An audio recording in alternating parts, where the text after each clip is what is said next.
Bonsoir à tous, bienvenue sur la première. Il est 19h, voici les titres de votre édition spéciale au lendemain du scrutin du 4 novembre 2018. Les Calédoniens disent non à l'indépendance à 56,4%. Le oui a surpris avec 43,6%. Le chef de l'État, depuis Paris, a exprimé sa fierté devant le choix des Calédoniens et invite au dialogue. Invité fil rouge de cette édition spéciale, Pierre-Christophe Pans, bonsoir. Bonsoir. Vous êtes chercheur en géopolitique. La visite du Premier ministre Édouard Philippe en Calédonie au lendemain du référendum. Nous entendrons sa déclaration officielle en direct dans cette édition. Dès son arrivée ce matin, il s'est entretenu au Haut-Commissariat avec le Comité des sages, les parlementaires et les partis politiques. Une nuit de référendum marquée par des incidents, notamment au Mont-d'Or, route provinciale coupée aux abords de la tribu de Saint-Louis. Voitures brûlées, caillassages, gendarmes et voitures blindées ont été mobilisés. Nous ferons le point dans cette édition. Madame, Monsieur, bonsoir, ainsi qu'aux téléspectateurs de France-O, des premières en Outre-mer et des internautes sur Facebook Live. Les chiffres du jour, ce sont les résultats du référendum sur l'autodétermination. Ils sont clairs et nets. La Calédonie a massivement voté 80,63% de participation. Le non à l'indépendance totalise 56,40% des voix. Le oui à l'indépendance, 43,6%. Et l'écart entre le oui et le non est donc plus serré que les sondages l'avaient annoncé ce matin au commissariat. Francis Lamy, le président de la commission de contrôle, a proclamé les résultats officiels. Voyez le reportage de Thérèse Waya et de Nicolas Fasquelle. Après recensement général des votes, le président de la commission en charge du contrôle de l'organisation et du déroulement de la consultation a procédé ce matin à la proclamation officielle des résultats. 174 999, c'est le nombre d'électeurs qui étaient appelés à voter hier. La commission de contrôle déclare que les résultats du scrutin pour la consultation sur l'accession à la pleine souveraineté de la Nouvelle-Calédonie, auquel il a été procédé le 4 novembre 2018, sont les suivants. Votant 141 099, bulletin blanc 1012, bulletin nul 1154, suffrage exprimé 138 933, ont obtenu pour le oui 60 573, pour le non 78 360. Soit un taux de participation d'un peu plus de 80%, une mobilisation exceptionnelle soulignée par le président de la République. Dans une déclaration enregistrée à l'Élysée et retransmise hier soir en Nouvelle-Calédonie, Emmanuel Macron s'est félicité du refus de l'indépendance qui semble une marque de confiance dans la République française. Je dois d'abord dire l'immense fierté que nous ayons ensemble passé cette étape historique. Je veux aussi dire la fierté pour le chef de l'État que la majorité des Calédoniens ait choisi la France. C'est pour nous une marque de confiance dans la République française, dans son avenir et dans ses valeurs. Quid de l'après-référendum? Dans son intervention, le président de la République a souligné la nécessité de discuter. Il n'y a pas d'autre chemin que celui du dialogue, a-t-il souligné. Au lendemain du référendum, le dossier calédonien est au cœur de la visite du Premier ministre. Édouard Philippe est arrivé ce matin après un déplacement au Vietnam. Et en Nouvelle-Calédonie, sa visite d'une journée est consacrée aux entretiens avec les responsables politiques. Et puis à noter que dans un communiqué qui nous est parvenu en fin de journée, la commission de contrôle indique avoir apporté un rectificatif au résultat global à la suite d'une erreur de saisie des résultats d'un bureau de vote du Mont-d'Or transmis par la mairie. Le non obtient 78 734 voix et le oui obtient 60 193 voix. Blanc 1023, nul 1143. Cette modification est sans impact sur les suffrages exprimés, c'est-à-dire 141 099. Et je vous le disais dans les titres, le Premier ministre Édouard Philippe est arrivé ce matin. Au lendemain du scrutin, il s'est immédiatement entretenu au commissariat avec les partis politiques. En duplex avec nous, Dave Oeonasson et Nicolas Fasquelle. Dave, un mot sur cette journée marathon du Premier ministre ? Oui, Alexandre, eh bien, sa journée a commencé d'abord avec le comité des sages. Le Premier ministre a salué le bon déroulement de la campagne. Et puis, il s'est aussitôt entretenu avec les parlementaires et les 5 groupes politiques du Congrès. Calédonie Ensemble, les Républicains calédoniens, le Rassemblement, les Républicains, l'UC, FLNKS et nationalistes. Et puis l'UNI, objectif recueillir leur analyse sur les résultats de ce référendum, sur l'écart entre le oui et le non, avoir également leur position sur l'après-référendum. Je rappelle que jusqu'à présent, personne ne conteste les résultats. Le Premier ministre a ensuite eu un échange avec les étudiants de l'université de la Nouvelle-Calédonie et puis direction Koné où il a rencontré Paul Niaoutine, le président de la province Nord. Il a rencontré également Daniel Goal, le président de l'Union calédonienne. Et puis, on attend ici, au Haut-Commissariat, la déclaration officielle du Premier ministre qui sera diffusée à 19h30 en direct sur Nouvelle-Calédonie, la première.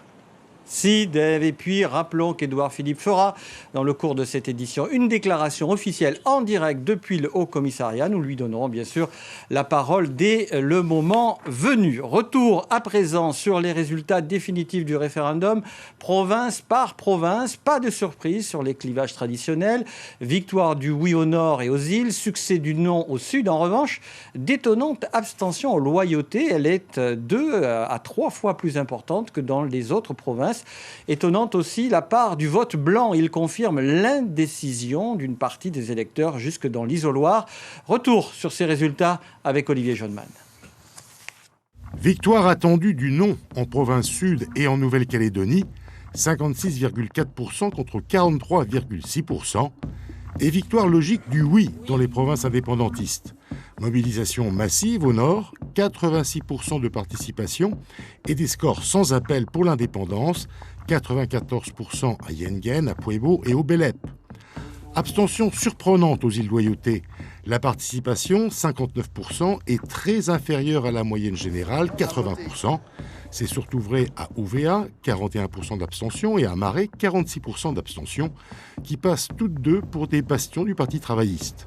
Sur les 3 provinces, 33 896 inscrits n'ont pas voté.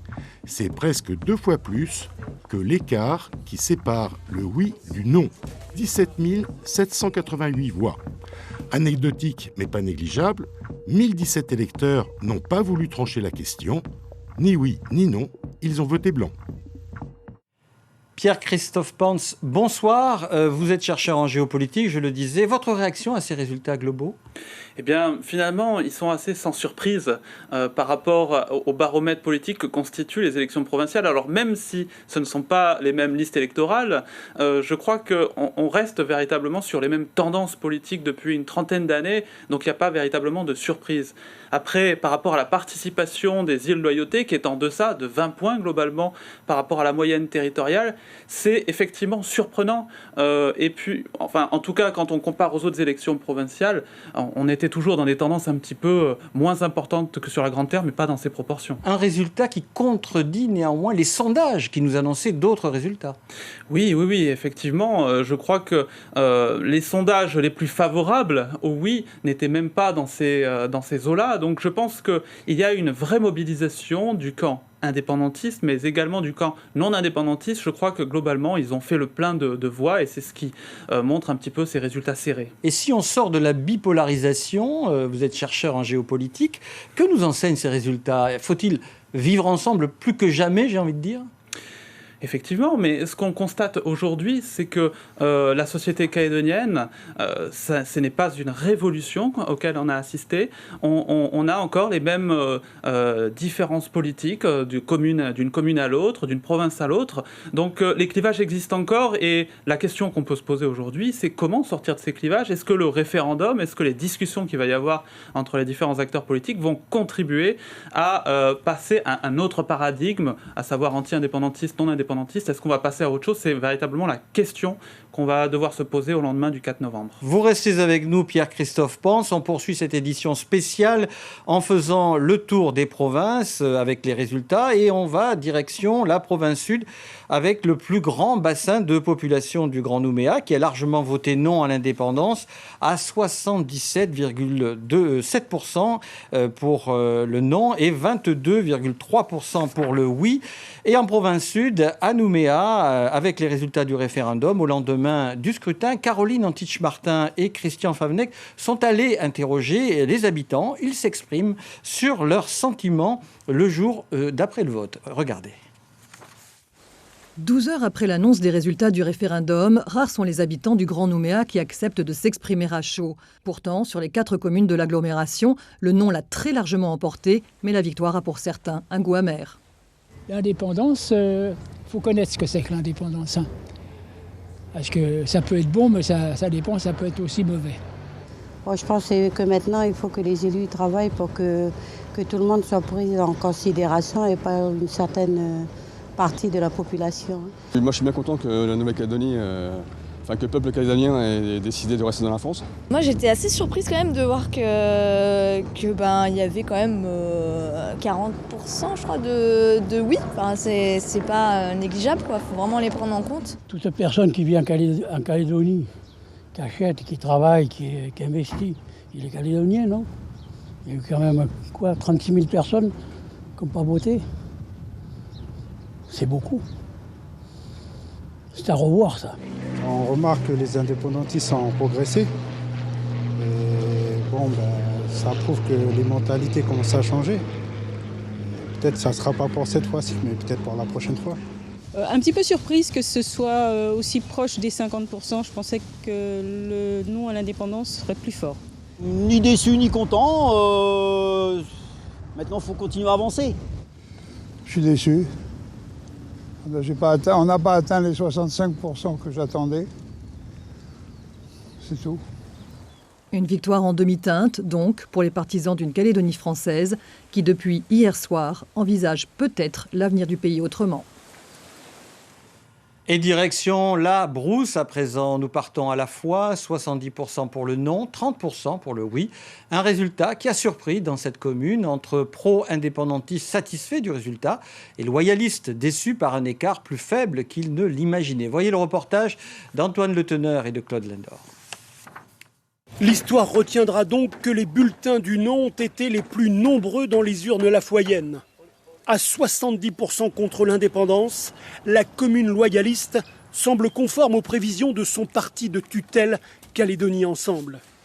Mais au lendemain de ce vote historique, ces pronostics s'arrêtent aux frontières municipales, car l'écart entre loyalistes et indépendantistes à l'échelle du pays est beaucoup plus serré que prévu. Il n'y a pas grand-chose, qu'ils ont perdu le oui. Il n'y a pas grand-chose. C'est un tout petit peu. On a été surpris par la grandeur du oui. C'était pas ce qui était vraiment prévu. Après, de toute façon, il faut continuer à vivre ensemble, ça c'est sûr. Vivre ensemble, comme un mantra inlassablement répété en ce 5 novembre, une vision partagée par toutes les ethnies. On fait comme avant, d'habitude, quoi. L'avenir ensemble avec la France, c'est bon. Ouais. Déjà contente quand même. Et que les indépendantistes n'étaient pas loin quand même d'obtenir ce qu'ils voulaient, ce qui est tout à fait normal de les comprendre aussi à l'heure d'aujourd'hui, qu'ils n'aient pas réussi, qu'ils soient déçus. Mais pour l'avenir du pays, j'espère un super vivre ensemble, comme on a eu jusqu'à aujourd'hui. Une surprise pour les loyalistes. Certains croyaient être gagnants par chaos. Finalement, ce sera au point avec ce faible écart. J'ai l'impression que le vote des Mélanésiens a été d'abord identitaire et que les loyalistes ont fait un vote de raison, mais aussi peut-être patriote. Alors l'avenir, je reste un petit peu optimiste dans la mesure où, côté mélanésien, on semble prêt quand même à vouloir discuter de l'avenir du pays. Ceux qui ont gagné démocratiquement, il faut qu'ils écoutent aussi ceux qui sont minoritaires. La revendication, c'est comme le syndicat, C'est un exemple, c'est comme le patron et le syndicat. Le patron, c'est lui qui garde les sous, c'est lui qui a les sous en poche. Mais quand le syndicat il revendique, il faut que le patron il fléchisse. Ce matin, le village ressemble à un lundi traditionnel.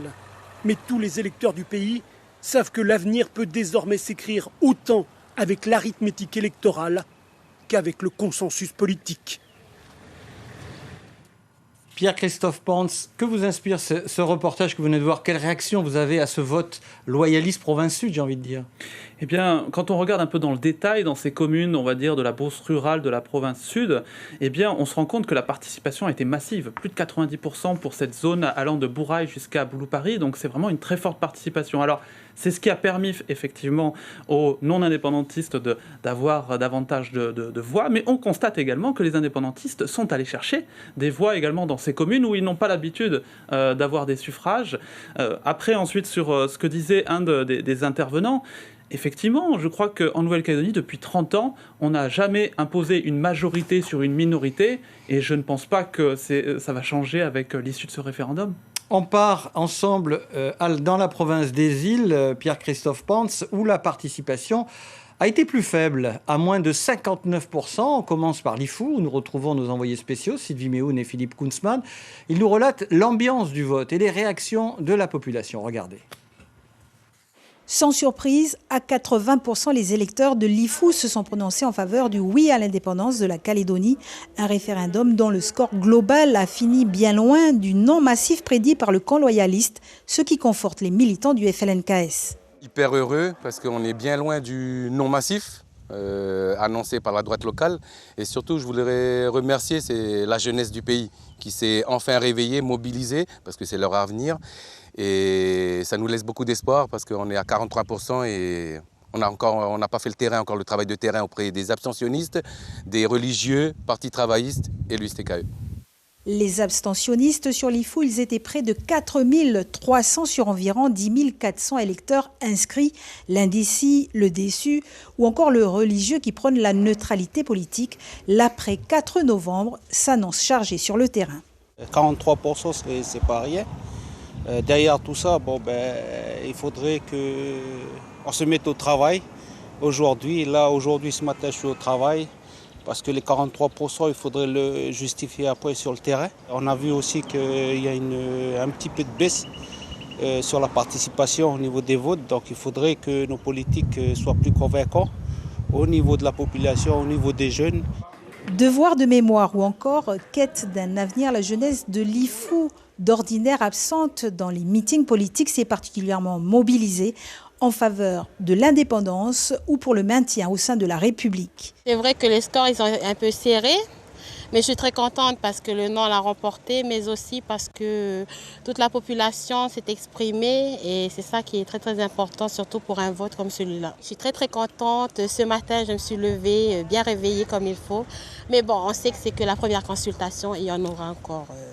Mais avant ces rendez-vous référendaires, l'actualité immédiate sera concentrée sur les élections provinciales de mai 2019. À Ouvéa, à présent, sur l'île d'Iaï, plus de 84% des électeurs se sont prononcés en faveur de l'indépendance. Le jour d'après, la vie a désormais repris son cours et les habitants sont rattrapés par leurs préoccupations quotidiennes. Voyez le reportage de Maliane Oukouan et de Gaël Deschevery. Oui, 2160 et non 406. Voilà le résultat des élections d'aujourd'hui, ici à Ouvéa. Satisfaction générale à l'annonce des résultats. Ils étaient attendus par la population. Majorité écrasante pour le oui, 84% des suffrages exprimés en faveur de l'indépendance. Toutefois, 40% des électeurs se sont abstenus. Le résultat, il est prévisible, il correspond tout à fait à la physionomie de l'électorat d'Ouvéa. Bon, il ne fallait pas s'attendre à autre chose. Par contre, la grande déception, quand même, c'est la participation. C'est un moment important parce que ça fait longtemps qu'on attendait ces jours. Les gens ont confirmé aujourd'hui, ils sont s'exprimer aujourd'hui, ils sont exprimés. Et on verra par la suite ce qui va sortir. Et la suite, c'est tout d'abord le 5 novembre. Au lendemain du scrutin, la vie suit son cours et les préoccupations des habitants sont ailleurs. J'ai été votée, mais ma vie, c'est ça, c'est les champs, s'occuper de la maison. Mais on continue. Au bord des routes, les drapeaux indépendantistes fleurissent. Les convaincus ont exprimé leur choix. Mais pour certains, c'est le vivre ensemble qui doit triompher. On est appelé à vivre ensemble, c'est le but, quoi. On est pluriethnique, on est multiculturel. Mais moi, je trouve qu'il faut qu'on arrive à échanger, à dialoguer, à communiquer ensemble. Les blessures du passé sont encore profondes, mais beaucoup veulent aujourd'hui aller de l'avant pour assurer, disent-ils, un meilleur avenir pour leurs enfants. Pierre-Christophe Pantz, faible participation dans les îles. Est-ce que la consigne donnée d'abstention aurait fonctionné selon vous pas ? Moi, je me méfie un petit peu de l'interprétation qu'on peut avoir après coup, finalement, des votes et des abstentions. Je laisserais plutôt bien volontiers aux politiques d'interpréter ces différents résultats. Mais au final, quand on regarde un petit peu les différentes tendances, on peut avoir des motifs d'explication, notamment par rapport aux procurations, par rapport aussi au fait que la population inscrite sur les listes électorales aux îles est plus importante que la population qui y réside. Donc à un moment donné, il y a une différence qui existe entre la population votante et la population inscrite. Il faut se poser la question aujourd'hui, comment ramener à une réalité un peu plus équilibrée aux îles par rapport à ces listes électorales. Direction le Nord à présent avec les résultats qui sont sans surprise. La province Nord a voté oui à l'indépendance à près de 76% avec une mobilisation de 86%. Sur la côte Est, à Yengen, les résultats sont sans appel. 94,75% de oui à l'indépendance et 5,25% de non. Ambiance à la tribu de Tiandanit, la tribu de Jean-Marie Tjibaou avec Laura Chintu et Marguerite Poigoun. La sérénité est palpable autour de la tombe de Jean-Marie Tjibaou. Dans sa tribu, sa mémoire n'a pas disparu, en témoignent les résultats du bureau de vote de Tiandanit. Ici, le oui l'emporte, exprimé à l'unanimité par les 87 votants. J'espérais que le oui qui remporte, comme c'est le non qui sort, voilà encore. Vous êtes déçus? Oui. Cette tribu, en apparence paisible, a connu des événements tragiques. Bernard Maépas est l'un des rescapés de l'embuscade de Wagnat en 1984, cette fusillade qui a coûté la vie à 10 militants indépendantistes. Au lendemain d'un référendum où le non l'a emporté, il se réjouit des résultats encourageants du oui. Je suis content parce que, en fait, il y a le non qui sort, mais nous, on continue la lutte. Aujourd'hui, on a au moins 43-44%. On a évolué. Et pour moi, je tiens à ce que dans 2 ans, on revote. Et là, on va essayer de mobiliser. Pour Bernard Maépas, la lutte pour l'indépendance doit continuer. Mais il est temps, selon lui, de passer le flambeau. Ici à Tiandanit, hier, moi, je suis venu de chez moi. Tous les jeunes, ils étaient déjà ici à la commune pour y voter. Même ceux qui n'ont jamais voté, ils sont venus pour voter. Ça, c'est une bonne chose. Aujourd'hui, nos élus parlent du discours des années 80, alors qu'aujourd'hui, on a évolué pour donner la parole aux jeunes. C'est très, très important. Si on veut l'indépendance dans le prochain référendum. Tiandanit, une tribu à l'image de la commune de Yengen, où le oui l'a emporté à 94,75%. Direction Canala à présent, plus de 87% des électeurs ont voté dans la commune, plus de 94% ont choisi de dire oui à l'indépendance. Sur place ce matin, Martin Charmasson et Jean-Noël Méraud ont recueilli les réactions des habitants. Regardez. Retour au quotidien, après une nuit paisible à la mission de Naketi, les plus jeunes désherbent les alentours du Faré et songent encore au résultat du référendum. Le oui ne l'a pas emporté sur le territoire, mais à Canala, on garde en tête les 87% de participation. Ceux qui viennent d'avoir 18 ans se sont tous mobilisés pour venir voter, même avec les capuches, les tricots sur la tête. Oui, c'était tous là hier. Hein. Dans la commune, si l'on a voté à 94% pour l'indépendance, beaucoup regrettent les 432 abstentions enregistrées dans les 6 bureaux de vote. Une conséquence, estiment certains, des appels du Parti travailliste à ne pas voter dimanche. Il faudra à l'avenir se remobiliser, affirme-t-on ici. Je ne vois pas pourquoi ils ont demandé un boycott, mais je ne dis rien, mais quand même je trouve malheureux de ma part que M. Cotra a appelé les syndicats, sinon peut-être avec eux on aurait gagné le vote. C'est quand même malheureux et c'est dommage. Il y en a beaucoup qui crient Kanaki, mais il faut sortir pour voter, pour avoir notre indépendance, c'est ça. Après la proclamation des résultats hier et l'officialisation aujourd'hui, les regards sont désormais tournés vers l'avenir. À Canala, on refuse d'abandonner. Malgré qu'on a perdu, mais voilà, on ne se décourage pas. On est toujours là, la lutte continue, quoi. Voilà. Je veux dire Kanaki Ndawani, voilà, c'est ça. Voilà, nous, on n'est pas découragés, on n'est pas déçus aussi. Voilà, c'est bon. Côte-Ouest, à Koné, la participation a dépassé les 87%. Le oui l'emporte avec plus de 64% des votes. Voyez ce reportage de Gilbert Assawa et de Michel Bouillet. À la gravité constatée sur de nombreux visages, hier a succédé ce matin le calme au village de Koné. Le lundi, les habitants des tribus non salariés descendent au village pour les courses, le dispensaire ou les formalités administratives. Bref, ce matin, c'était un lundi comme les autres. Aujourd'hui, on a dépassé les clivages. Le Calédonien, toutes ethnies confondues, je pense qu'on a dépassé beaucoup de choses. On ne s'attendait pas, comme certains ont supposé, des événements tels que 84, des trucs comme ça. Non, on ne s'y attendait pas du tout. C'est comme d'habitude en fait. Il n'y a pas eu vraiment d'échauffourée ou quoi que ce soit. Il y a juste des voitures qui sont passées avec les drapeaux en klaxonnant. Mais c'était plutôt bon enfant, quoi. Quand les tribus votent oui majoritairement à l'indépendance, les résultats des bureaux au village tendent plutôt vers la moyenne du territoire. Si les avis sont moins passionnés qu'à la capitale, c'est sans doute dû au fait que la zone est beaucoup plus jeune côté ouverture d'esprit.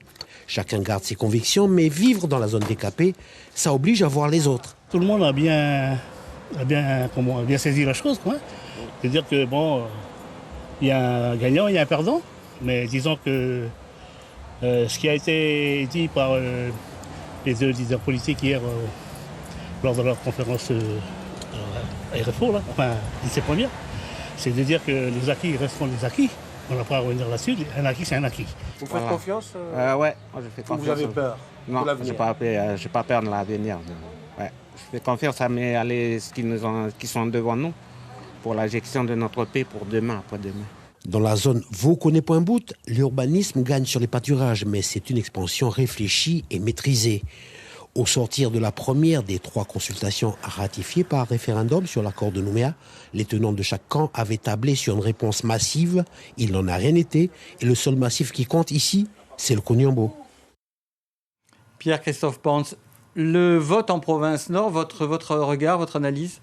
Eh bien, conformément à ce que je disais tout à l'heure, la participation est au rendez-vous, elle est massive dans toutes ces communes-là, où d'habitude, on a une participation un peu moindre, on a un vote qui est clairement établi, et j'ai envie de dire, sans surprise, encore une fois, en faveur du oui à l'indépendance, mais ce qu'on peut observer dans le détail, c'est que le non progresse par rapport aux élections provinciales. Donc on verra comment cela se matérialise aux prochaines élections provinciales, s'il y a une évolution par rapport à cet électorat.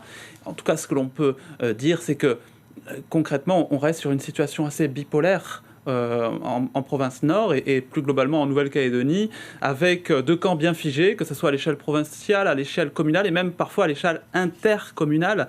On le voit par exemple à Wegoa, où le village a voté très massivement en faveur du maintien dans la France, tandis que les autres bureaux de vote aux alentours, dans les tribus, ont voté pour l'indépendance. Vous dites que le vote a progressé, le vote pour le oui a progressé. À quoi l'attribuez-vous selon vous ?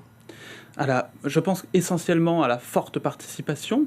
Je crois que ça a été un moteur essentiel à l'amélioration des scores de part et d'autre. Et puis, quelque chose qui est important aussi à souligner, c'est que c'est la première fois depuis une trentaine d'années qu'on vote pour un référendum. On n'avait pas eu l'occasion de s'exprimer pour un scrutin dont les enjeux sont différents forcément d'une élection locale pour laquelle on vote pour un programme, pour des politiques publiques.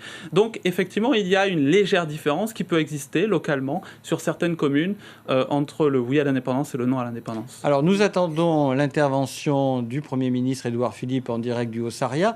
Selon vous, qu'est-ce qu'on peut justement attendre de sa déclaration dans le fond ? Dans le fond, on peut attendre un appel à la paix. Déjà, c'est une chose importante à rappeler, un appel à la sérénité, un appel au dialogue, évidemment. Je crois qu'il y a un besoin, finalement, de se retrouver autour de la table, surtout par rapport à ces résultats qui sont plus serrés qu'on ne l'attendait, et puis surtout un appel à la responsabilité des uns et des autres pour que ce climat de sérénité qui prévalait jusqu'à présent puisse continuer. Et c'est tout ce qu'on peut attendre, en tout cas, de la venue de ce Premier ministre. L'État qui vient rapidement, au lendemain du scrutin, en Nouvelle-Calédonie, délivrer un message ou des messages, ça a un sens ? Pourquoi, selon vous ? Est-ce que c'est important ? C'est important parce qu'il montre qu'il est présent, qu'il veut jouer un rôle. Il a jusqu'à présent voulu jouer sur la neutralité.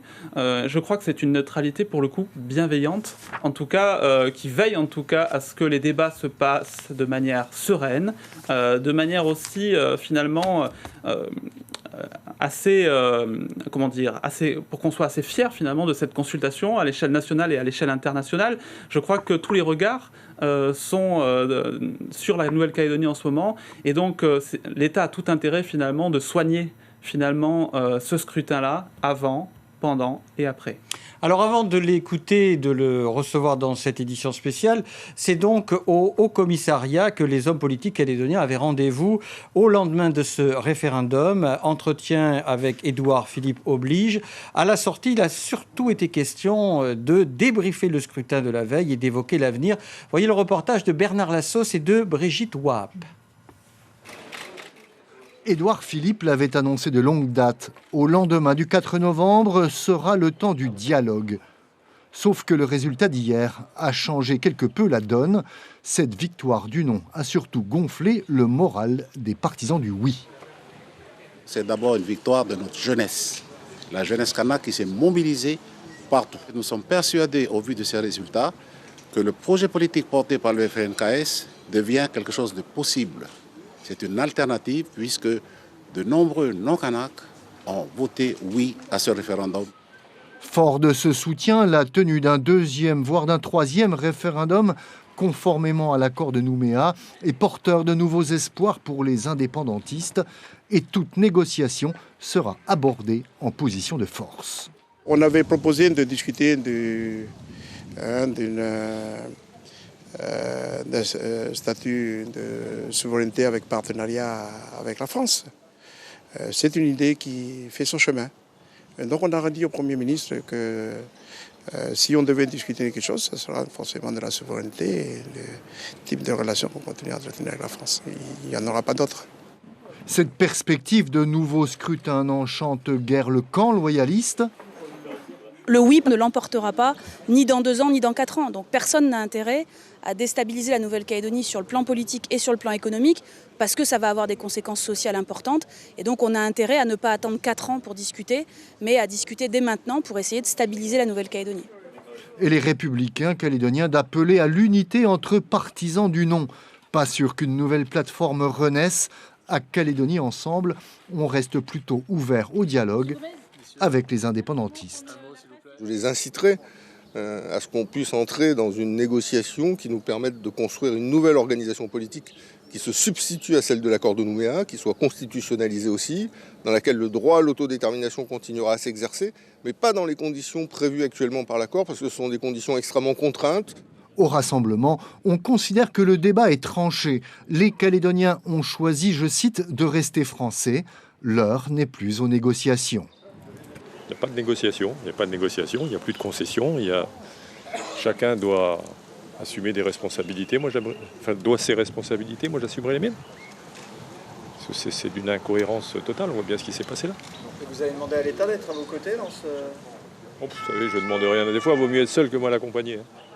Tous ces acteurs devraient néanmoins se retrouver pour un comité des signataires, non sans avoir analysé en profondeur les conséquences de ce référendum. Et dans la suite de cette visite marathon du Premier ministre en Nouvelle-Calédonie au lendemain du scrutin d'autodétermination, le Premier ministre est allé à Koné, à l'hôtel de la province Nord. Il a rencontré le président, Paul Néaoutine, et le président de l'Union calédonienne, Daniel Goa. Autre temps fort de la journée du Premier ministre, une visite éclair à l'Université de la Nouvelle-Calédonie avec les étudiants pour commenter les résultats du référendum et rassurer les jeunes sur la Calédonie dans la France. Le reportage d'Éric Dufour et de José Solia. Une rencontre express avec les étudiants au cours d'une journée forcément très chargée. Édouard Philippe voulait optimiser son séjour calédonien en variant les interlocuteurs. Puis je me suis dit, quitte à voir l'ensemble des forces politiques, autant ne pas se contenter de voir l'ensemble des forces politiques et essayer, dans une journée qui est évidemment un peu dense, d'avoir un échange avec d'autres interlocuteurs que les simples forces politiques. Je voulais qu'on puisse un petit peu évoquer à la fois le vote d'hier et puis l'avenir de la Nouvelle-Calédonie. Comment est-ce que vous le voyez, vous ? Comment est-ce qu'on peut l'envisager ? Ils se sont dit impressionnés par la présence du chef du gouvernement. Oui, on lui a parlé, on lui a demandé ce qu'il en pensait et surtout de la politique en Calédonie parce que nous on est en droit donc ça nous intéresse quand même un peu et il nous a dit que il était content des résultats, il nous a parlé un peu qu'il savait pas trop non plus ce qui allait se passer après parce que si. Mais on attendait surtout des réponses, par rapport au référendum, on a beaucoup posé de questions par rapport à la suite en fait de ce qu'il allait avoir, par rapport aussi aux 2 autres référendums qu'il allait avoir et évidemment il n'a pas pu se projeter en fait, il nous a dit on peut pas savoir à l'avance ce qui va se passer, même les résultats on lui a... Nous, on peut être rassuré que la France sera toujours là, le 2e et le 3e référendum, qu'importe les résultats. Et nous, ça nous rassure un peu parce qu'on était un peu perturbés. On ne savait pas comment ça allait se passer l'après-référendum, en ce 5 novembre. Au-delà du prestige de la rencontre, le sentiment d'être écouté au plus haut niveau, même si nombre de questions demeurent sans réponse. Alors justement, des questions et des réponses, Pierre-Christophe Pantz. Qu'est-ce qu'on peut retenir de cette journée de la démocratie, on va dire, le 4 novembre 2018 ? Qu'est-ce qu'on peut en retenir selon vous ? Eh bien, pour rebondir un peu sur le reportage que l'on vient de voir en direct, depuis l'université, je crois qu'un élément important de ce scrutin, ça a été la participation massive des jeunes. Et elle contraste finalement avec une forme de dépolitisation qu'il y a eu depuis plusieurs scrutins provinciaux de cette partie de la population. Et je crois que c'est vraiment positif aujourd'hui qu'on ait eu une jeunesse qui se soit mobilisée à ce moment historique, à ce moment importantissime pour la Nouvelle-Calédonie. C'est vraiment gage, en tout cas, de bonne situation pour notre pays. Évidemment, moi, j'attends de voir les prochaines élections provinciales si finalement les Néo-Calédoniens transforment l'essai et que les jeunes continuent à se rendre aux urnes. Alors justement, du côté de la sphère politique nationale, une fois n'est pas coutume, tous les regards étaient également braqués sur la Nouvelle-Calédonie. Beaucoup de commentaires ont été formulés à l'issue de ces référendums. Florilège recueilli par Henri Elie, Massimo Bulgarelli et Bernard Blondel. Et alors qu'à Nouméa, les premiers résultats tombaient, à 16 000 km de là, à Paris, quelques députés s'exprimaient au sujet, entre autres, de la victoire du non. Ce fort taux de participation montre que cette consultation est un vrai succès démocratique pour la Calédonie. Les personnes se sont rendues massivement aux urnes. Les Calédoniens sont allés aux urnes d'une manière massive, ce qui rend incontestable le résultat. Il est évident que par rapport au sondage qui était exprimé, le résultat semble moindre. Il n'en demeure pas moins que le non l'a emporté et que les Calédoniens veulent rester français. Quant aux Républicains, quasiment le même son de cloche. Nos compatriotes de Nouvelle-Calédonie ont affirmé aujourd'hui avec clarté leur appartenance à la République française. Du côté de la gauche, on se félicite de ce succès démocratique à l'image d'Erika Barèche, l'ancienne ministre des Outre-mer, ici sur le plateau de Réunion la Première. C'est un point positif, c'est qu'il n'est pas humiliant. Il est humiliant pour personne. Et ça augure, je l'espère, les bonnes conditions du maintien du dialogue entre les indépendantistes et les non-indépendantistes. Tout ça est très fragile. On sait que la population est très clivée et qu'il convient pour la suite de respecter dans le détail les accords de Matignon et Nouméa. Un scrutin, il faut le rappeler, décidé en 1988 sous Michel Rocard, alors Premier ministre, avec à ses côtés un haut fonctionnaire nommé pour une mission du dialogue en Nouvelle-Calédonie. Aujourd'hui, ce dernier s'en souvient. Je pense que depuis 30 ans, la prise de conscience des uns et des autres a grandi, que la reconnaissance de l'identité kanak qui était au cœur des problèmes en Nouvelle-Calédonie est quelque chose qui a beaucoup avancé. Ce scrutin du 4 novembre en appelle 2 autres, ne l'oublions pas, en 2020 et en 2022, prévus par l'accord de Nouméa. Et toujours en métropole et à Paris, la consultation historique du 4 novembre a été très suivie, notamment lors d'un rendez-vous citoyen par des Calédoniens de l'Hexagone. Voyez le reportage d'Edilia Eugène Mormain et de Philippe Hernando. Chacun pose au sol ses couleurs. Cette table ronde sous 4 degrés sera leur case, le temps du dépouillement. La parole, elle est ouverte pour nous tous ici aujourd'hui. Débattre ensemble pour se sentir comme à la maison, malgré le froid et la distance. À 22 000 km des urnes, tous les yeux sont braqués sur les téléphones. Les résultats arrivent en direct des réseaux sociaux. J'ai l'impression que j'attends les résultats d'un examen, du coup c'est stressant. Et à l'annonce du taux de participation... Là, on a l'île des Pins, 80,8 taux de participation. L'émotion est palpable. Quand même, il y a une forte mobilisation de la part des Calédoniens, notamment les Kanaks qui sont éloignés, qui sont en tribu. Tous ont en tête l'abstention record à l'élection présidentielle de 2017. Après plus de 4 heures d'attente, sans surprise, le non l'emporte. La Nouvelle-Calédonie reste dans le giron de la France, soulagement pour certains.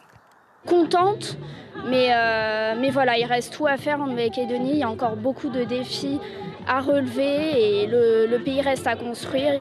Mais les partisans de l'indépendance ne déclarent pas forfait, renforcés par les 43,6% de votants en faveur de la souveraineté.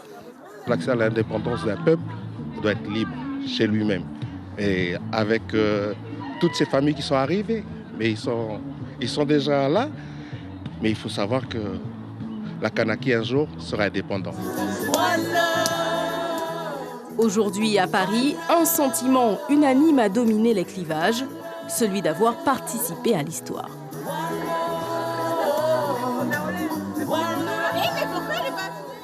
Alors Nathalie Noudière, bonsoir. Bonsoir. Vous nous avez rejoints. Revenons avec vous, si vous le voulez bien, sur les grandes lignes de l'intervention du chef de l'État, Emmanuel Macron. Il était sur nos antennes hier en direct sur la première. Et quels sont les grands messages, les grandes lignes dont on peut se souvenir ? Alors d'abord, première remarque, c'était qu'il avait voulu intervenir très rapidement, avant même que les chiffres officiels du vote soient publiés. Emmanuel Macron a tenu à intervenir. Il a en quelque sorte posé un petit peu le cadre avant l'arrivée du Premier ministre en Nouvelle-Calédonie. Alors il avait d'abord dit son immense fierté, une fierté d'avoir passé cette étape historique du référendum et fierté que les Calédoniens aient finalement choisi la France. Un mot aussi pour les indépendantistes. Il avait déclaré qu'il mesurait la déception de ceux qu'anime la volonté de l'indépendance. Et ça a été tout de suite aussi un appel à se tourner vers l'avenir, un appel au dialogue, à se saisir des responsabilités, c'est le mot qu'il a employé, à construire la Nouvelle-Calédonie de demain. Et il a répété ce qu'il avait dit lors de son passage au mois de mai en Nouvelle-Calédonie. Il a parlé du destin océanique et indo-pacifique de la Nouvelle-Calédonie. Et il avait annoncé donc les rencontres politiques qu'a eu aujourd'hui le Premier ministre ici en Nouvelle-Calédonie. Et il a beaucoup insisté sur cette notion d'échange. Et les derniers mots de l'intervention d'Emmanuel Macron hier soir étaient « Nous poursuivrons ». Pierre-Christophe Pans, votre regard sur ce discours du chef de l'État ? J'ai trouvé que c'était un discours extrêmement préparé, extrêmement solennel, peut-être un peu trop d'ailleurs. Moi, ce qui m'a marqué tout de même, c'est qu'à aucune reprise, Emmanuel Macron a parlé du deuxième ou du troisième référendum qui sont pourtant prévus dans l'accord de Nouméa. Est-ce qu'il y a quelque chose d'autre de prévu ? En tout cas, est-ce qu'il l'envisage ? Peut-être qu'on aura des éléments de réponse avec le Premier ministre ce soir. Mais en tout cas, c'était un message évidemment tourné vers le dialogue, vers un retour au calme entre les indépendantistes et les non-indépendantistes. Mais c'est vrai qu'on peut être surpris par cette absence et par la promptitude aussi de son intervention sur les médias. C'était assez intéressant pour le coup. Nathalie Nouzière, est-ce que on peut voir d'autres choses pour l'avenir dans les mots du président de la République ?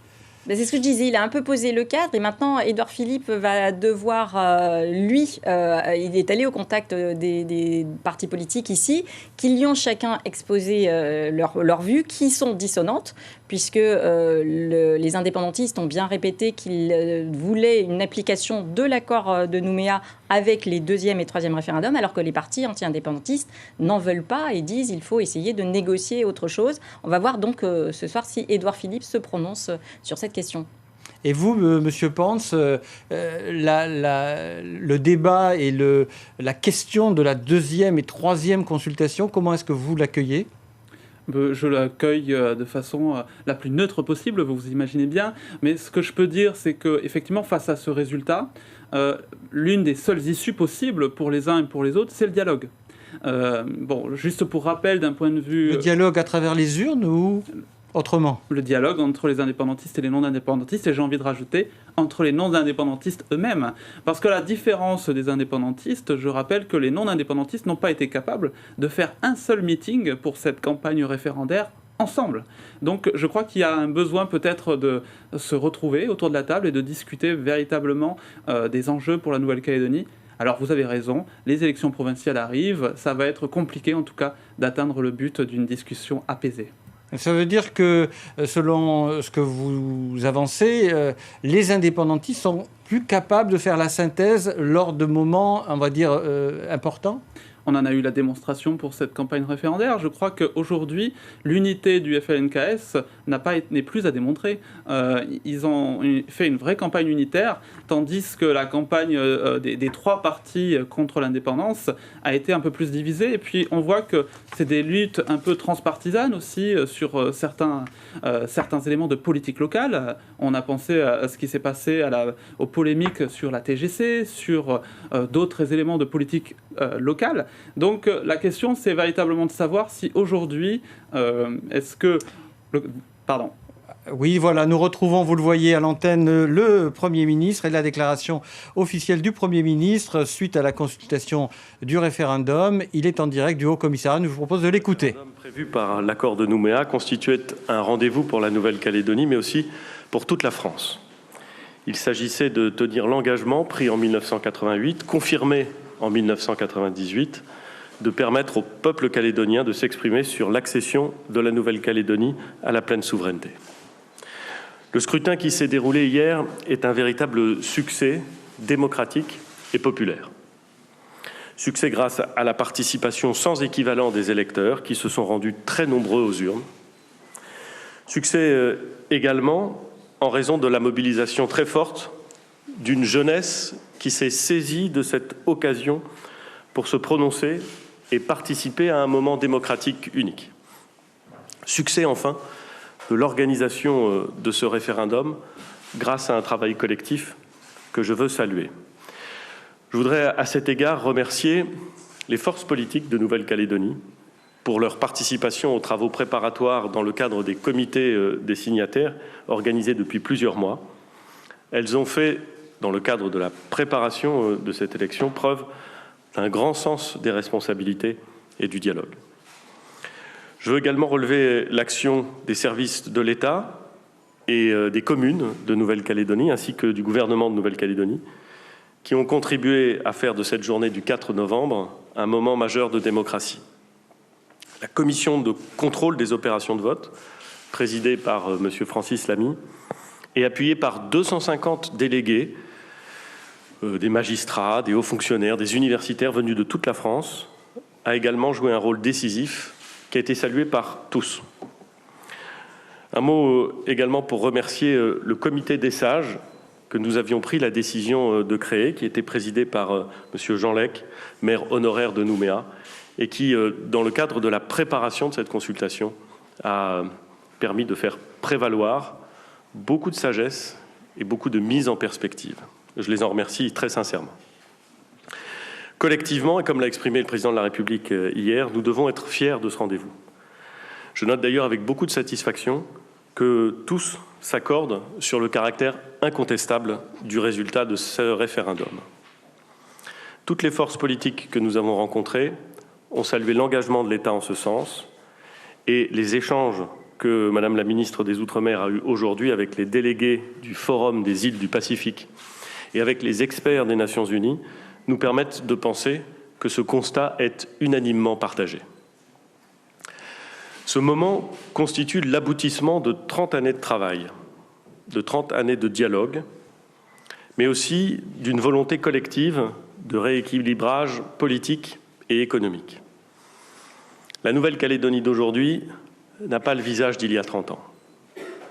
Ce processus d'émancipation, pour reprendre les termes mêmes de l'accord de Nouméa, a porté ses fruits, permettant que le peuple calédonien se retrouve dans un débat naturellement clivant, sans pour autant se déchirer.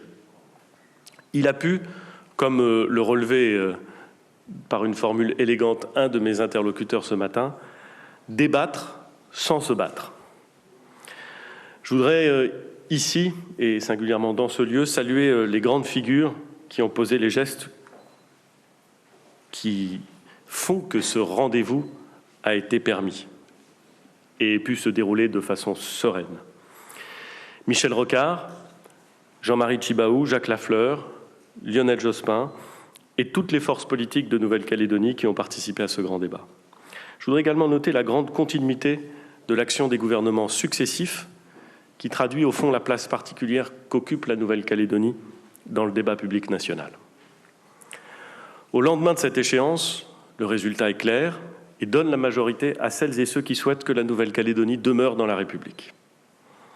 Comme le président de la République l'a dit hier soir et comme je m'y étais engagé, Annick Girardin et moi-même sommes venus dès le lendemain du scrutin pour rencontrer nos partenaires politiques et échanger avec eux sur leur analyse, leur lecture de la campagne, des résultats d'hier et les réflexions qu'ils pouvaient formuler sur les suites à donner à ce scrutin.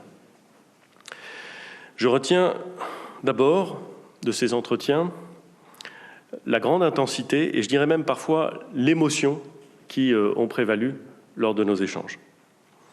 Je crois que chacun sent bien l'intensité du moment et l'importance des enjeux au cœur de la consultation qui s'est tenue hier. Je retiens également que tous reconnaissent la pleine légitimité du scrutin et que nul n'en conteste le résultat. Je retiens de ces entretiens que tous mes interlocuteurs ont souhaité prendre le temps d'analyser les résultats plus en profondeur et d'en mesurer les implications. Enfin, toutes les formations politiques ont confirmé leur volonté de poursuivre le dialogue et d'échanger collectivement. C'est la raison pour laquelle je proposerai à tous les membres du comité des signataires de se retrouver autour de la ministre des Outre-mer et de moi-même au mois de décembre à Paris pour une réunion qui devra permettre de tirer collectivement les premières conclusions de ce référendum. Je voudrais, avant de conclure, vous faire part d'une réflexion que je retire de mes échanges de ce jour, avec les forces politiques que nous avons rencontrées, mais aussi avec les étudiants de l'Université de Nouvelle-Calédonie avec qui j'ai tenu à échanger au moment du déjeuner. Tous, au-delà des questions institutionnelles, ont souligné les enjeux économiques et les enjeux sociaux que connaît la Nouvelle-Calédonie. Or, il est vrai qu'en concentrant le travail entre les forces politiques et l'État sur les questions d'organisation des scrutins, et plus généralement sur les questions institutionnelles, les enjeux économiques et sociaux ont parfois été placés au second plan de nos échanges, alors qu'ils constituent un des ressorts essentiels des accords de Matignon et de Nouméa. Il faudra donc que nous trouvions aussi le temps et la méthode pour échanger, État et forces politiques, sur ces enjeux de société. Annick Girardin et moi-même ferons des propositions en ce sens à l'occasion du prochain comité des signataires. Je vous remercie.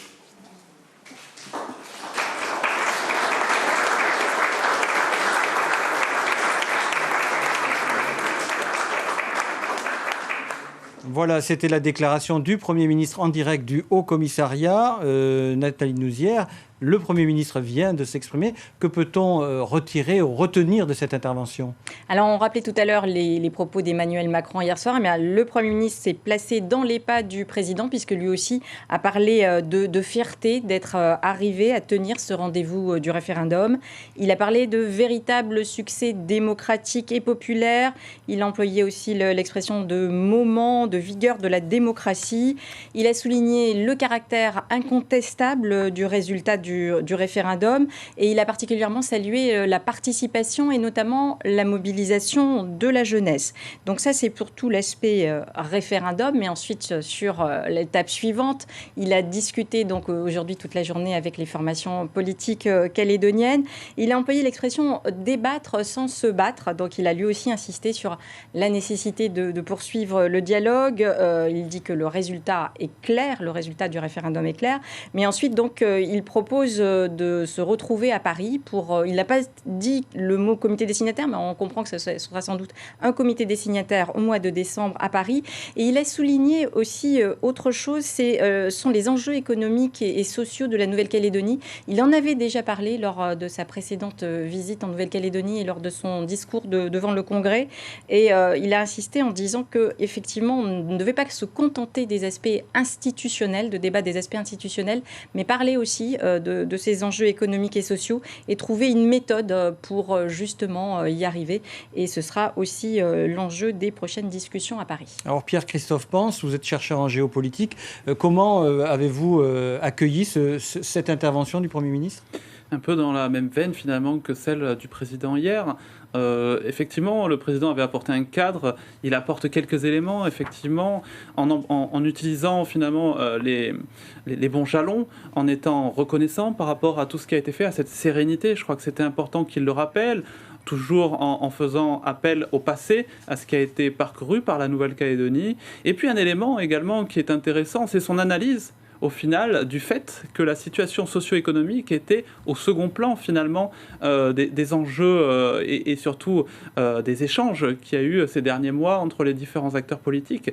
Et je crois que, en tout cas, ce qu'il dit en creux, c'est qu'il y a un vrai besoin de relancer la machine, peut-être avec une stabilité politique peut-être plus importante. Et effectivement, le rendez-vous est pris pour le mois de décembre pour que, effectivement, les acteurs puissent commencer, en tout cas, à discuter un peu plus sereinement. Alors merci, vous restez toujours avec nous. On retournera dans quelques minutes au commissariat pour un entretien commun du Premier ministre Édouard Philippe par NC Première et la chaîne Calédonia. Mais on revient à présent sur la journée du scrutin du 4 novembre hier avec plusieurs incidents isolés qui ont émaillé la nuit du référendum, notamment au Mont d'Or, aux abords de la tribu de Saint-Louis. Voitures brûlées, caillassage, la RT1 est toujours bloqué à l'heure où nous parlons. Situation tendue. Aujourd'hui, gendarmes et engins blindés ont été mobilisés. Le point avec Sheima Riahi et Cédric Michaud. Ces images amateurs tournées à l'intérieur même de la tribu de Saint-Louis montrent la violence des échauffourées entre jeunes et forces de l'ordre. La RP1 est coupée à la circulation dans les deux sens, entre Saint-Michel et la Coulée. On va sécuriser l'arrivée des voitures sur zone. Les voitures, les usagers, on va faire demi-tour directement. Voilà. Appuyés par un hélicoptère et un drone, les gendarmes tentent de reprendre le contrôle de la situation.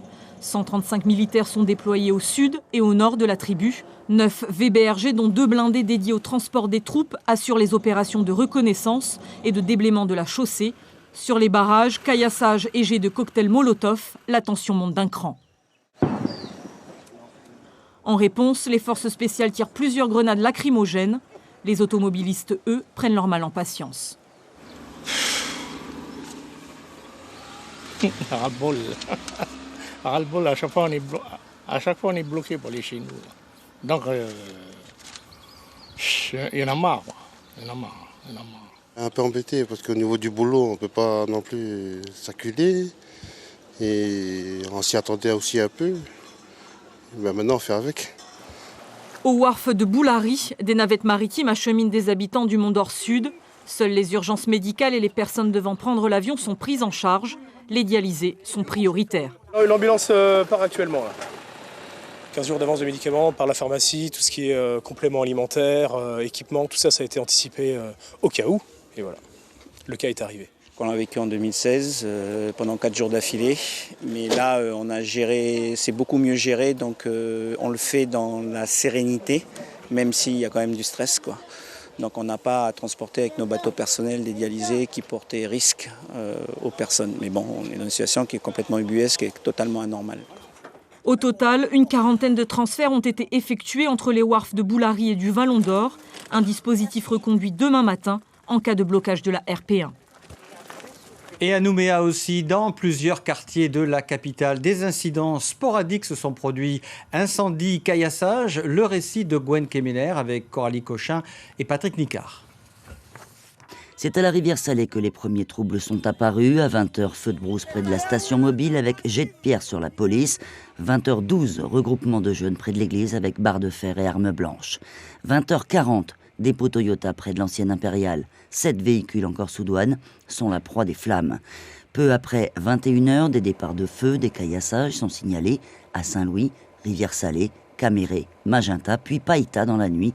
La circulation a été évidemment vivement déconseillée. Minuit 15, incendie au centre-ville de Nouméa cette fois. L'ancienne animalerie en face de l'auto-école Schtroumpf, avenue Foch, a été totalement détruite. L'auteur présumé est en garde à vue. Cet incendie, une perte, même pour le patrimoine. Quand on voit ça, c'est vraiment la désolation parce que c'était une maison absolument magnifique qui restait encore dans le centre-ville. Ça m'amène quand même à réfléchir sur, et tout le monde d'ailleurs, sur cette fin de référendum. Et j'espère qu'il n'y a aucune relation de cause à effet. Une enquête est en cours pour cet incendie aussi. Chaque fois, l'intervention des forces de l'ordre et des pompiers a été très rapide. Cela a probablement évité l'escalade et l'embrasement de situations parfois chaudes. Nathalie Douzière, on revient avec vous sur... On va retrouver, je le disais tout à l'heure, le Premier ministre en direct du Haut-Saria pour un entretien commun avec notre chaîne NC La Première et Calédonia.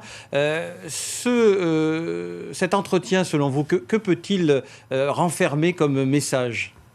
Eh bien, il y a le message du Premier ministre. Il y a ce qu'il n'a pas dit tout à l'heure dans sa déclaration, parce qu'il a parlé donc de ses rencontres avec les partis politiques. Il a dit qu'il y a eu une grande intensité lors de ces échanges. Il a parlé d'émotions et il a dit que tous souhaitaient maintenir le dialogue. Mais justement, le Premier ministre ne nous a pas encore dit, lui, comment il voit l'avenir. La période qui s'ouvre, comment va-t-elle se passer ? Comment est-ce que l'État va arbitrer ? Quel rôle aura-t-il entre les positions des uns et des autres qui, pour le moment, semblent antagonistes. Donc, comme on le disait tout à l'heure, les indépendantistes qui souhaitent l'application jusqu'au bout de l'accord de Nouméa avec les 2e et 3e référendums, les partis anti-indépendantistes qui, avec des nuances, veulent chacun de leur côté, disent non, c'est 2e et 3e référendum, c'est un peu une perte de temps, ça amène de l'instabilité dans le pays, il faut les éviter et négocier autre chose. Là, pour le moment, Édouard Philippe ne nous a pas dit dans sa déclaration, donc je pense que les journalistes vont ensuite lui poser des questions là-dessus, mais pour le moment, il ne nous a pas dit quelle était la position de l'État à ce sujet et si l'État veut prendre position pour le moment, parce que l'État a observé une grande neutralité ces derniers temps au moment du référendum. Donc voilà, c'est encore des questions qui restent à poser et qu'on va sans doute voir dans quelques instants. Alors, Pierre-Christophe Pons, est-ce que... Quelles autres lignes de force le Premier ministre pourrait annoncer lors de ce futur entretien que nous attendons ? Au-delà du fond et finalement l'art de la méthode, un petit peu sur la manière dont il avait procédé lors de sa dernière visite, sur un peu comment ça va se passer, je crois qu'on pourra aussi veiller à la forme. Parce que les Calédoniens, en règle générale, sont assez sensibles finalement aux symboles, à la sémantique utilisée, et puis évidemment par rapport aux souvenirs évoqués, par rapport à l'histoire évoquée et effectivement sur sa préférence pour la destinée du pays. Alors justement, je vous l'annonçais, nous allons retrouver tout de suite nos deux journalistes en direct de la résidence du Haut-Commissariat. Il accorde un entretien de 20 minutes en direct. Il répond aux questions d'Angélique Souche pour NC La Première et de Falaï Ouedraogo de Calédonia, un entretien sur l'avenir du pays à court et moyen terme, sur les résultats du référendum et ses rencontres avec les partis politiques. Nous nous retrouvons ensuite avec vous, Nathalie Douzière et Pierre-Christophe Pons, pour analyse et commentaires. Et nous écoutons tout de suite cet entretien.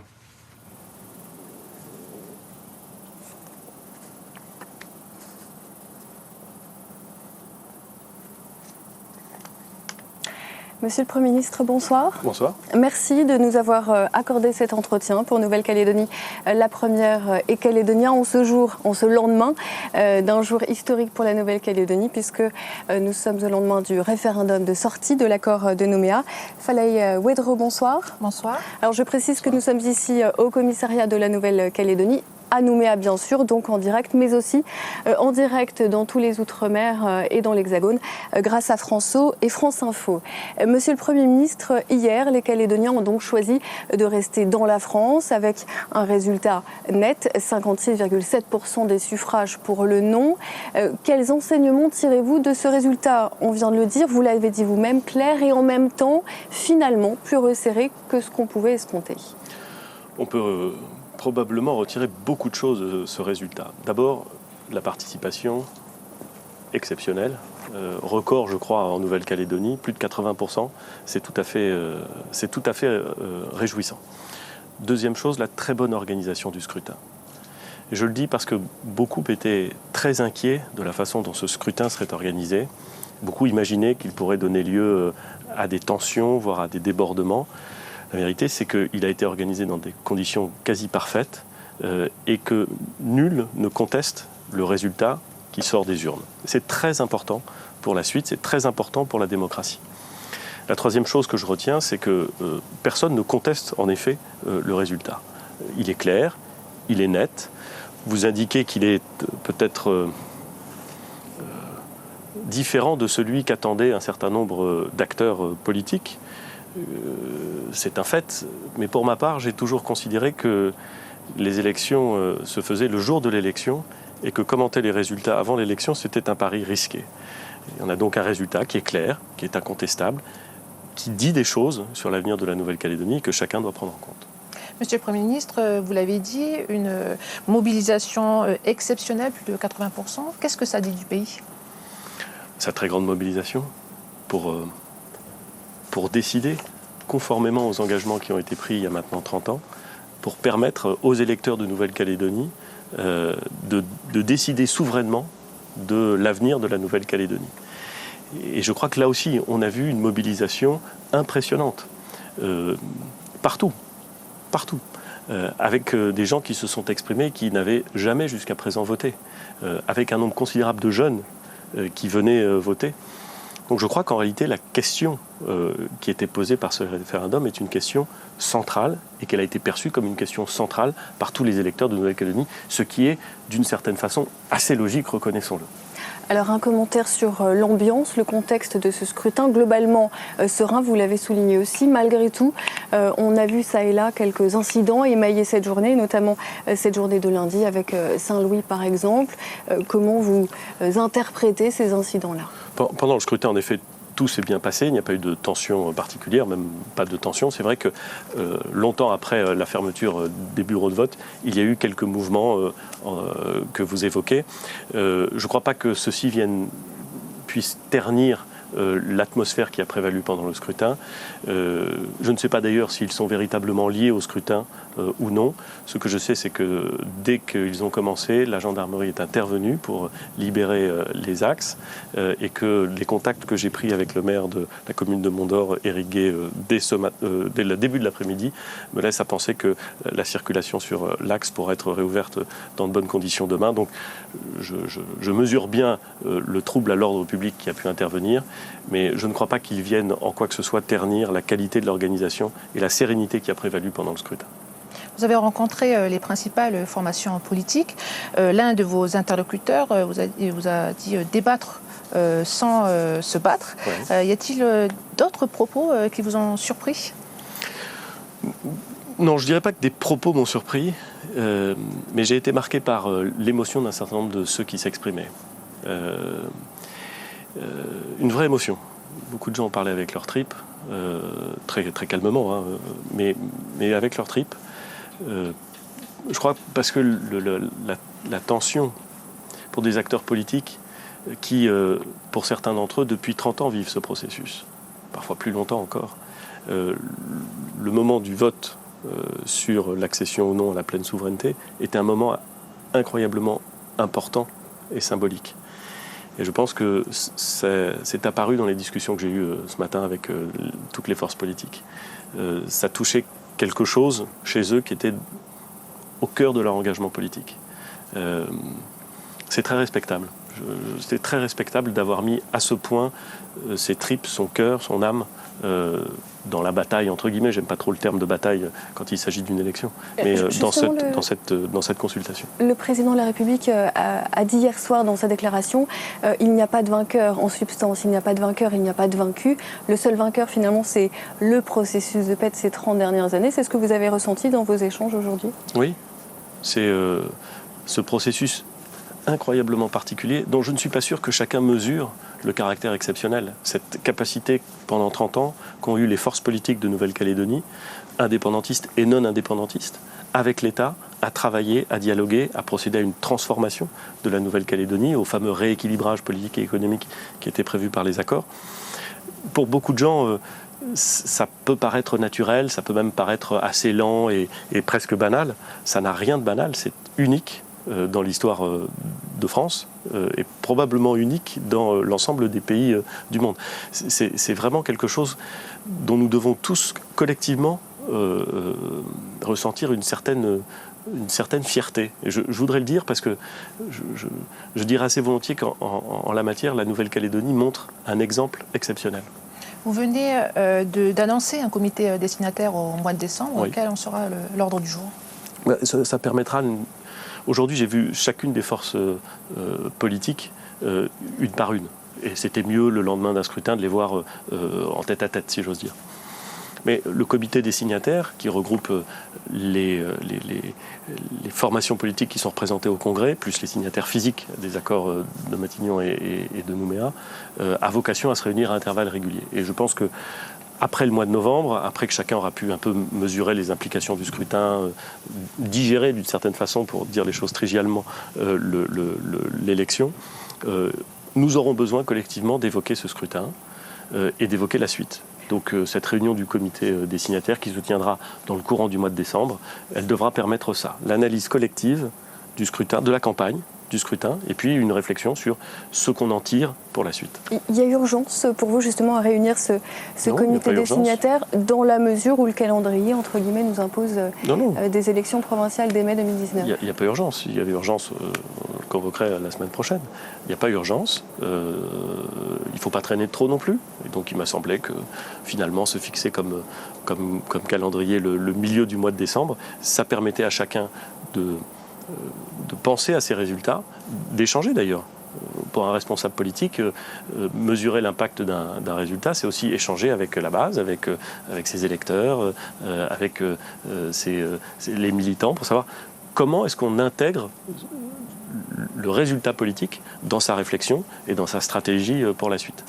Le faire en décembre, je crois que c'est le bon timing. Vous avez dit digérer parce que certains n'ont pas digéré. Non, c'est un terme que j'utilise régulièrement pour... vous savez, quand on absorbe quelque chose, c'est pas parce que ça vient de se passer qu'on l'intègre complètement. Et donc, j'aurais pu dire mâchonner, digérer, intégrer. C'est un terme... On l'aura compris, c'est un comité des signataires. Mais j'insiste là-dessus parce que votre question m'y invite d'une certaine façon. Tous ceux que j'ai vus aujourd'hui étaient extrêmement conscients du caractère incontestable du résultat. Et c'est d'abord très réjouissant et ensuite extrêmement important. Est-ce que vous avez eu des demandes particulières sur l'ordre du jour ? Vous l'avez dit vous-même, maintenant il faut se projeter pour suivre ce dialogue. De quoi faut-il parler aujourd'hui ? Vous avez parlé notamment des enjeux économiques et sociaux. Oui, c'est une des choses que je retiens de cette journée, même si elle a été formulée sous des angles différents par mes interlocuteurs et très nettement formulée par les étudiants que j'ai rencontrés à l'université. On a consacré beaucoup de temps dans les discussions entre l'État et les forces politiques de Nouvelle-Calédonie aux questions institutionnelles. Et c'est normal, c'est logique. Il ne faut pas s'en émouvoir ni s'en étonner. Mais en consacrant autant de temps aux questions institutionnelles, aux questions d'organisation du scrutin, aux questions juridiques liées à la question institutionnelle, on a peut-être passé un peu moins de temps sur des éléments qui sont pourtant assez centraux dans les accords de Nouméa et de Matignon, qui sont les questions de rééquilibrage économique, qui sont aussi les questions de projet social en Nouvelle-Calédonie. La vie ne se résume pas aux questions institutionnelles.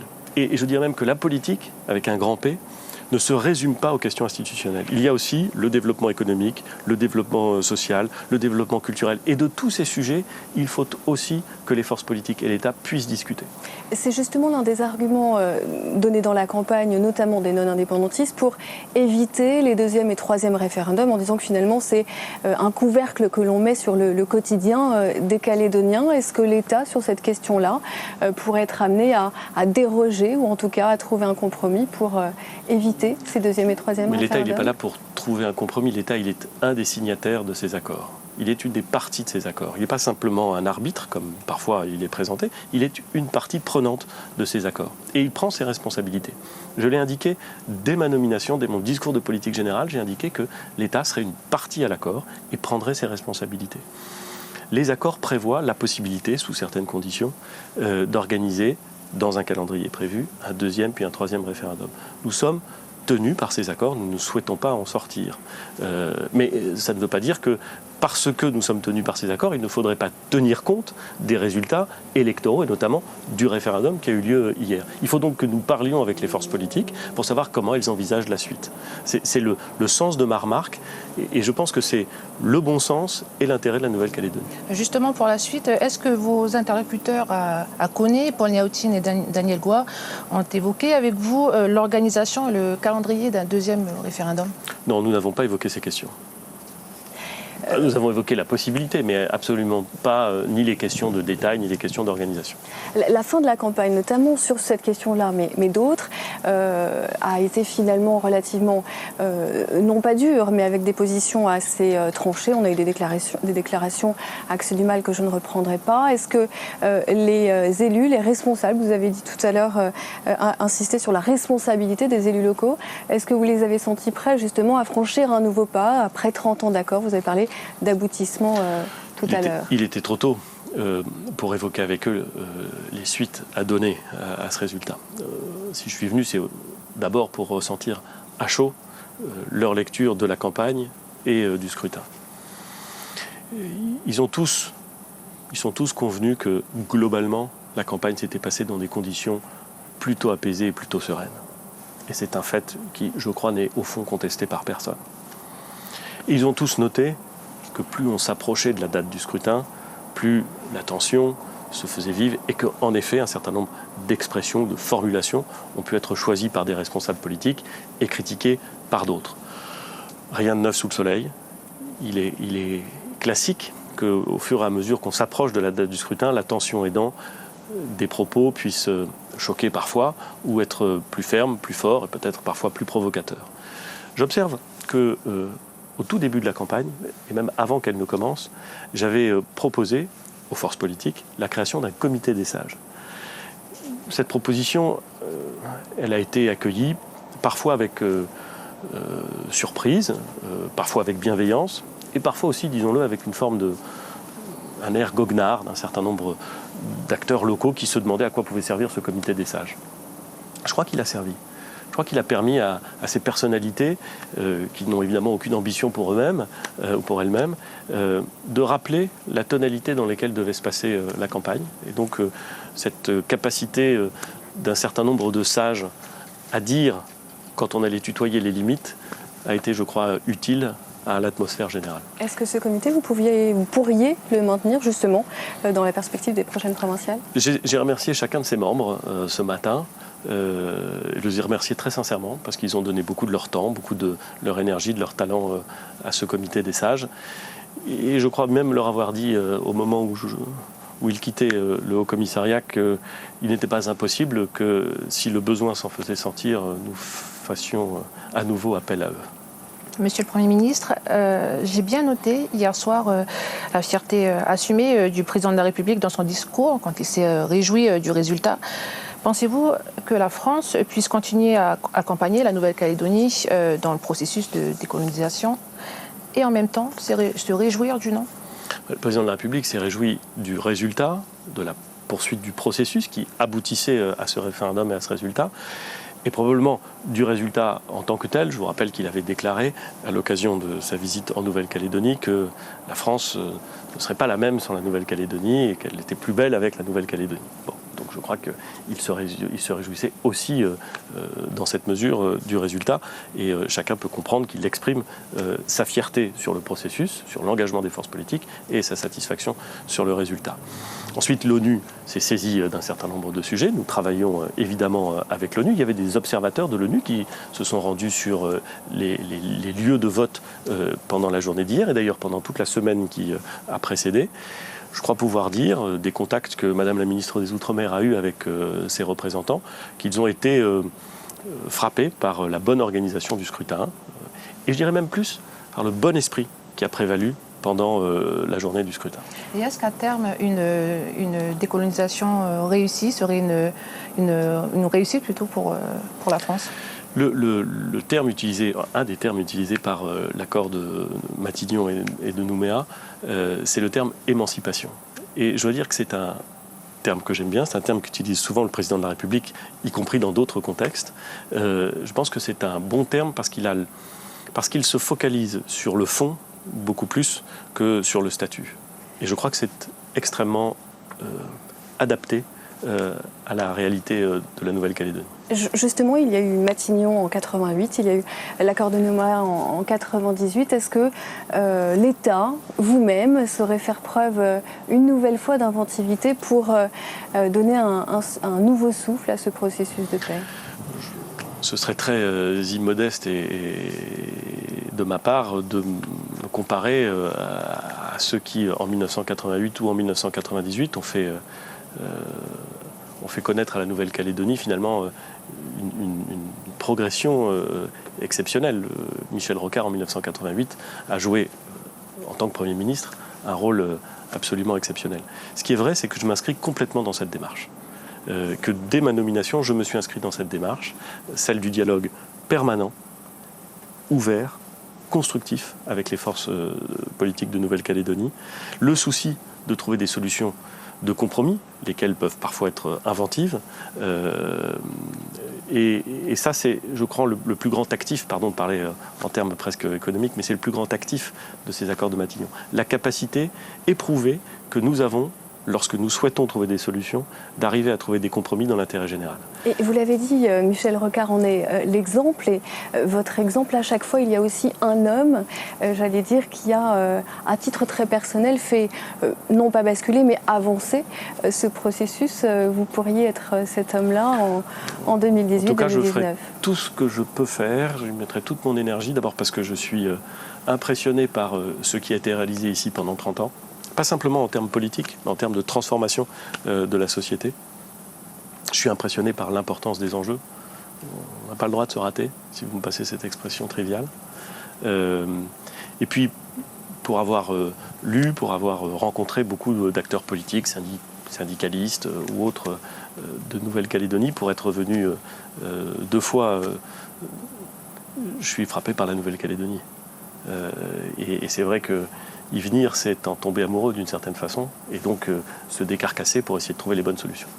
On arrive au terme de cet entretien.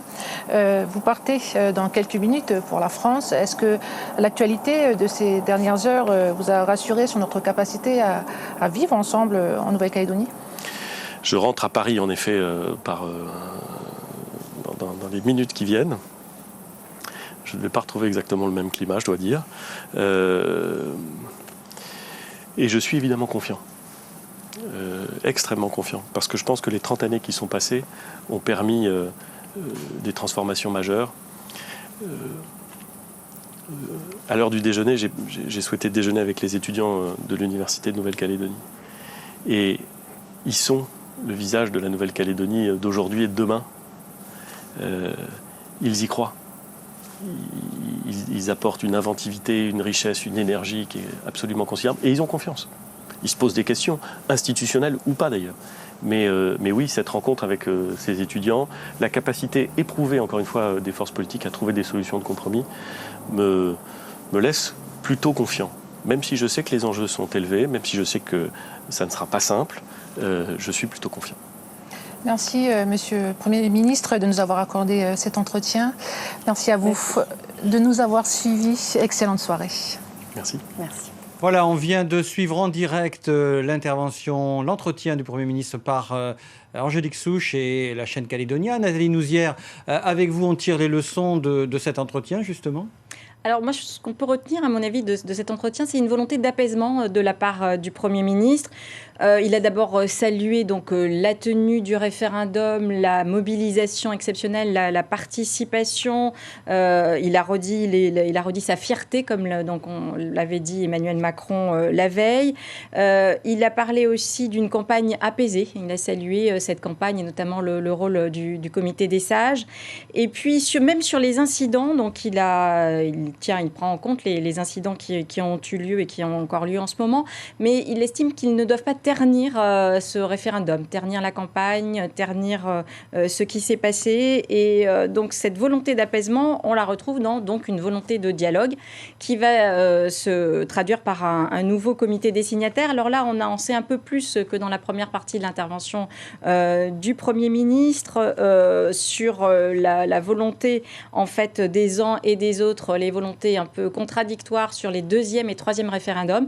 Alors le Premier ministre a rappelé que les deuxième et troisième référendums faisaient bien partie de l'accord de Nouméa et qu'il est pour l'application de l'accord de Nouméa, mais c'est un peu le en même temps macronien. Il est prêt apparemment à tenir compte de ce que disent aussi les partis anti-indépendantistes. Pour le moment, il dit qu'il est trop tôt pour donner une suite aux résultats du référendum. Il renvoie donc à ce comité des signataires qui se tiendra à la mi-décembre. Et il a employé une expression un peu triviale, il l'a même dit lui-même, on n'a pas le droit de se rater. Alors Pierre-Christophe Pans, votre regard à vous aussi de chercheur sur les propos du Premier ministre ? Pour le coup, pour sortir un petit peu de l'étiquette de chercheur, je parlais tout à l'heure de la forme, mais je crois que c'était intéressant parce qu'on a retrouvé la patte un petit peu Édouard Philippe dans son discours assez cash, assez naturel, sans se dérober finalement face à certaines questions assez sensibles sur les questions. Est-ce qu'on peut décoloniser tout en se réjouissant de ce scrutin et puis surtout avec une sémantique très sentimentale, très émotionnelle, en utilisant des éléments comme les sentiments, comme avoir mis ses tripes. Ouais, voilà, c'était quand même assez flagrant. Je crois qu'il s'est livré. Et si on doit reconnaître quelque chose à Édouard Philippe, c'est qu'il est vraiment dans cette nature à ne pas se cacher finalement, et il apporte véritablement un côté un peu différent de ses prédécesseurs. Peut-être que c'est la fatigue aussi aidant qui a fait qu'il était beaucoup plus ouvert, et se livrant sur le fait qu'il aimait la Nouvelle-Calédonie, qu'il fallait livrer ses tripes. Plusieurs fois, il l'a répété.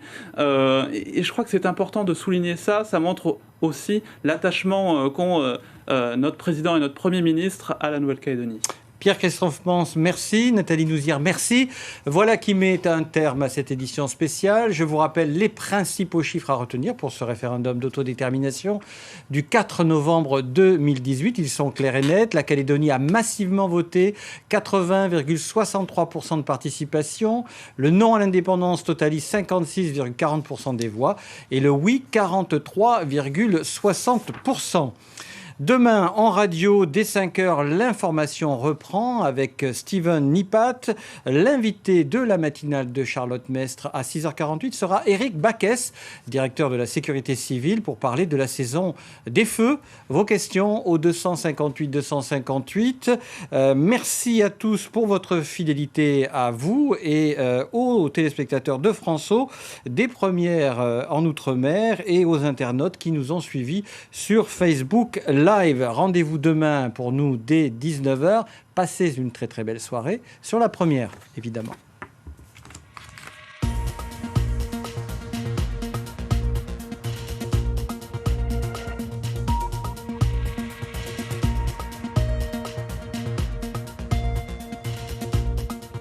L'info continue sur lapremière.nc.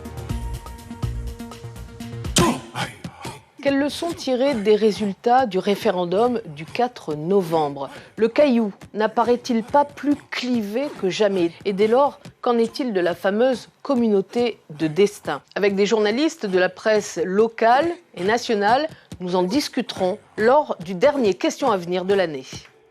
Questions à venir, une émission spéciale référendum présentée par Nathalie Delay jeudi à 20h sur La Première.